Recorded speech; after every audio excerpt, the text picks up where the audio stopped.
വിശിഷ്ട വ്യക്തികളെ, നിങ്ങൾക്ക് എല്ലാവർക്കും ആദ്യമേ തന്നെ ഓണത്തിൻ്റെതായിട്ടുള്ള എല്ലാ ആശംസകളും നിങ്ങളുടെ കുടുംബങ്ങൾക്കോ നിങ്ങളുടെ മക്കൾക്കോ നിങ്ങളുടെ സുഹൃത്തുക്കൾക്കോ നിങ്ങൾക്ക് ഓരോരുത്തർക്കും ഞാൻ ആശംസിക്കുകയാണ്. ഓണത്തെക്കുറിച്ചുള്ള ചിന്തകൾ വരുമ്പം എൻ്റെ മനസ്സിൽ ഏറ്റവും ആദ്യം വരുന്ന ഒരു ചിന്ത, ഞാൻ ഏകമകനായതുകൊണ്ട് വീട്ടിൽ അത്തക്കളമൊന്നും ഇട്ടിട്ടില്ല. പക്ഷെ കൂട്ടുകാരൊക്കെ ചേർന്ന് ഊഞ്ഞാലാടിയത് എൻ്റെ മനസ്സിലുണ്ട്.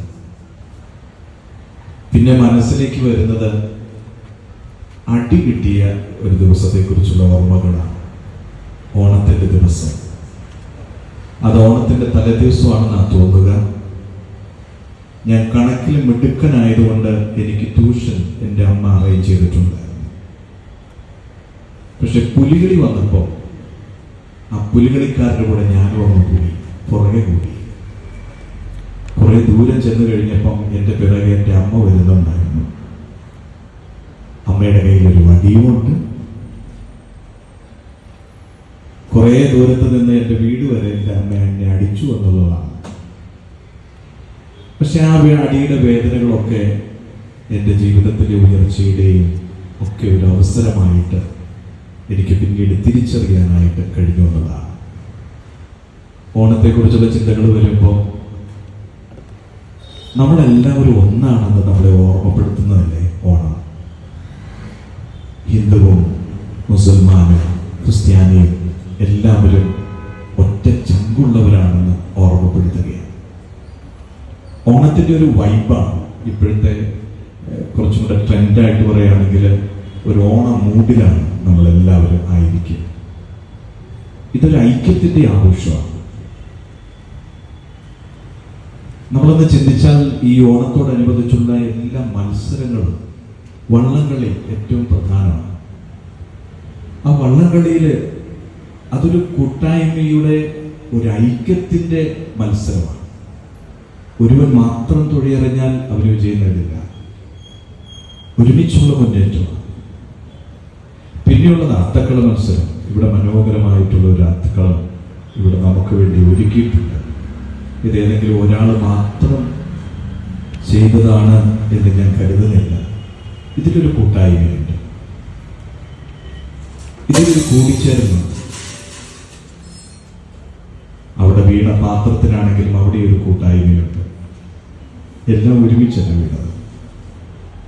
ഇതിനൊക്കെ വർണ്ണം നൽകുന്നത്, ഭംഗി നൽകുന്നത് പച്ചയുണ്ട്, വാടാമുല്ലയുണ്ട്, ജമന്തിയുണ്ട്, പല കളറുകളുണ്ട്. എല്ലാം ചേർന്ന് നിൽക്കുമ്പോഴാണ് അതിന് സൗകര്യമുണ്ടാകുക. അപ്പൊ നമ്മുടെ ഈ ആഘോഷങ്ങൾ നമ്മുടെ ബന്ധങ്ങളെ ശക്തിപ്പെടുത്താൻ ഉള്ള ഒരു അവസരമായി തീരട്ടെ എന്ന് ഞാൻ ആശംസിക്കുകയാണ്.